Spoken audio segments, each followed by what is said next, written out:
मीरपुर खास मां ख़बर ॾींदा हलो त महमूदाबाद थाणे जी हद बुखारी टाउन में घरेलू अणबड़त तां मुड़स यासीन राजपूत अगोर निंड सुतल पंहिंजी ज़ाल 4 ॿारनि जी मां रुखसाना राजपूत जो छुरीअ सां गलो कपे क़तल करे छॾियो। बुखारी टाउन वासी दुकानदार यासीन रांगड़ राजपूत अगोर निंड सुतल पंहिंजी घरवारी 40 वरनि जी 4 ॿारनि जी मां रुखसाना राजपूत खे तेज़दार छुरीअ सां गलो कपे क़तल करण बाद फरार थी वियो। उन मौके ते जवाबदार जे भाउ ॾेर नासिर राजपूत ॿुधायो त भाउ ऐं भाॼाई में 2 ॾींहनि खां मामूली ॻाल्हि तां नाराज़गी हुई। राति फजर निमाज़ खां अॻु भाउ पारां भाॼाई ते हमलो करे गले ते छुरी जा वार कया। रड़नि ते आऊं थियसि त भाउ यासीन जे हथ में छुरी हुई ऐं भाॼाई जो गलो कपियल हो जेका खटे ते पयल हुई।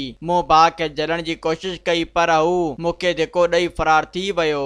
मज़ीद ख़बरनि ऐं तफ़सीलात लाइ विज़िट कयो असांजी वेबसाइट www.awamiNewsHD.com ऐं ॾिसंदा रहो अवामी न्यूज़ HD।